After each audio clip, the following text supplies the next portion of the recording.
tous, alors aujourd'hui je vais vous présenter une super chouette guitare. Et en plus c'est une guitare vraiment pas courante parce que au moment où je fais cette vidéo, c'est vrai que j'ai mis en vente cette guitare là.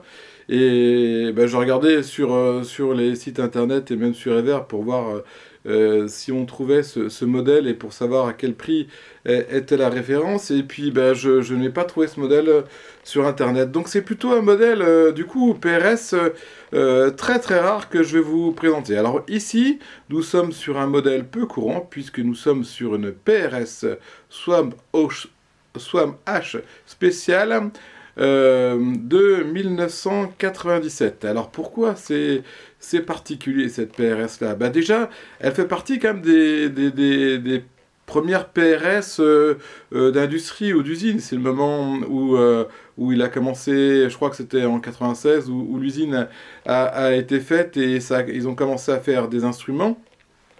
Et à la base, cette guitare-là, pour la petite histoire, c'était une réponse de PRS hein, pour concurrencer un petit peu les modèles Stratocaster. Et donc, pour changer un petit peu du son PRS classique, donc ils ont fait cette guitare-là. Alors, qu'est-ce qu'ils en font ces caractéristiques? Alors déjà, au niveau du poids, ben, on est déjà sur un modèle d'environ 3,6 kg. 3,6 kg, c'est le poids standard d'une Stratocaster. Au niveau du bois, alors on voit qu'on a un super corps rouge translucide où on voit vraiment les veines du bois. Alors je ne sais pas si sur la vidéo vous arrivez à voir le détail, mais c'est vraiment très joli. Donc nous sommes sur un H, donc un corps en frêne des marais. Sur cette guitare là le bois bon, a pour but de donner plus de brillance hein. Donc un son plus strat aux guitares PRS. Alors après c'est une concurrence de la Stratocaster, mais c'est vrai qu'on s'aperçoit qu'avec la configuration des micros ben, on a deux doubles et un simple. Alors les deux doubles nous avons des McCarthy hein, ici, et ici nous avons un Seymour Duncan, un single qui sert à donner un son plus fin sur les intermédiaires. Et puis cette guitare-là, donc j'ai essayé de le montrer en faisant quelques sons au départ. La particularité, c'est qu'elle a un push-pull ici qui permet de splitter les micros donc, et d'avoir des sons plus fins. Donc on le sent sur la vidéo, c'est-à-dire que quand on est sur les doubles et quand on passe sur les simples, on a des sons un peu beaucoup plus fins et un peu plus faibles aussi au niveau du volume. Hein. Donc il faut le savoir. Et moi vraiment ce que j'apprécie sur cette guitare-là, c'est vrai qu'on peut faire vraiment beaucoup de choses dessus en termes de son. Et même quand on split et qu'on diminue la tonalité à 0, alors je sais pas si ça va donner quelque chose comme ça. On va remonter un petit peu le son. On a vraiment...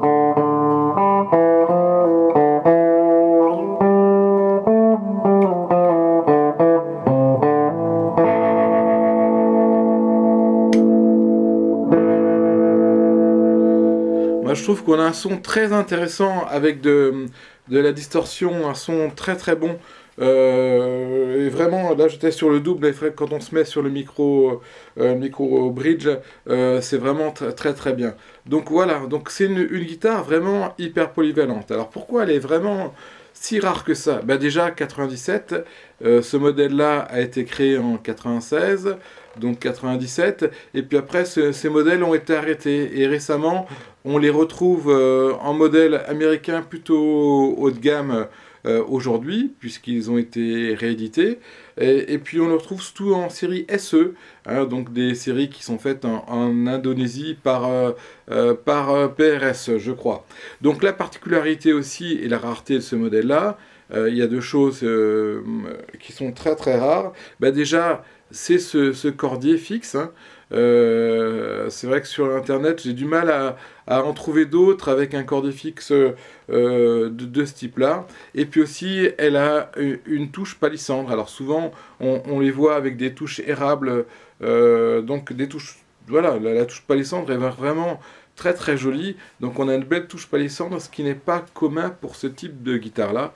Et puis vous remarquerez que pour une PRS, elle fait partie des PRS avant. Donc avant les oiseaux, avant les birds qui sont sur le manche. Donc ce qui en font encore une guitare plus particulière et plus rare. Alors celle-ci, petite particularité, c'est quand même une superbe guitare qui a joué. Alors on voit que les mécaniques ont été changées, les PRS, elles sont ici encore. Mais actuellement on a des chaleurs, hein, des bonnes mécaniques et bocage qui tiennent bien l'accord. En termes de manche, ben, on a un manche assez fin, hein. Je dirais on a aux alentours des 41 oscillets. Le manche n'est pas très épais et surtout on voit qu'il a été patiné. Alors c'est vrai qu'on parle souvent de l'esprit relique. Alors je ne sais pas si vous arrivez à voir aussi sur la vidéo, mais c'est un manche qui a été naturellement reliqué par la main. Et ça c'est vraiment un super plaisir quand on joue avec. C'est vraiment un super manche. En termes de lutherie, donc on voit que c'est une guitare qui est très propre, hein. Donc esthétiquement, il y a peu de choses à lui reprocher, mis à part un petit poc ici au niveau de la tranche. Mais bon, vu son âge, je dirais c'est vraiment une des rares choses auxquelles on peut lui reprocher. Et puis bah, le dos, vous remarquerez aussi que pour une PRS, on a le manche vissé, hein, donc pour faire référence au Stratocaster, il n'est pas collé comme beaucoup de PRS. Alors on a toujours le manche en érable, palissandre et vissé, donc avec un double cutaway ici, qu'on va retrouver sur les modèles Stratocaster. Et puis c'est une guitare franchement qui est super confortable, hein. C'est vrai que si vous aimez les Strat, si vous voulez autre chose que les Strat et en plus vous adorez PRS, c'est vraiment un modèle à voir ou à découvrir si vous ne le connaissez pas pour le son. Donc pour le son, je vous invite à regarder des vidéos sur internet. Ils seront plus à même que moi de vous faire une démonstration de son avec cette guitare. Pour moi, c'est un vrai plaisir de la voir. C'est vrai que quand je l'ai eu initialement, c'est vrai que j'ai pris une grosse claque, hein. C'est une guitare que j'ai adorée. Et c'est vrai que souvent, les guitares remplacent d'autres. Donc depuis, j'ai eu la chance d'avoir une autre PRS. Et puis après une autre guitare qui me dit du coup qui prenne sa place et à un moment il faut bien faire un petit peu de place dans les placards et on peut pas malheureusement tout garder, mais c'est vraiment un instrument vraiment bien confortable, attachant, qui sonne bien, qui est pas trop lourd. On a un manche, alors je vous ai pas dit, mais bon, je pense qu'on doit être au 9,5 hein, en termes de radius. J'essaierai de regarder sur internet, etc. Mais c'est plutôt assez plat. C'est vrai que c'est vraiment une belle guitare qui change un petit peu des Stratocaster standards. Et puis surtout, ça devient un modèle de collection. Puisqu'aujourd'hui, ça fait partie des premiers modèles PRS de 1987 de ces modèles-là, et en plus elle est très peu courante et super jolie, vous l'avouerez, en termes de look. Voilà, une guitare qui se démarque. Donc si vous avez apprécié cette vidéo, n'hésitez pas à mettre un petit plus ou à vous abonner à la chaîne quand je vous présente d'autres instruments, et si vous avez des questions, n'hésitez pas aussi à me les poser.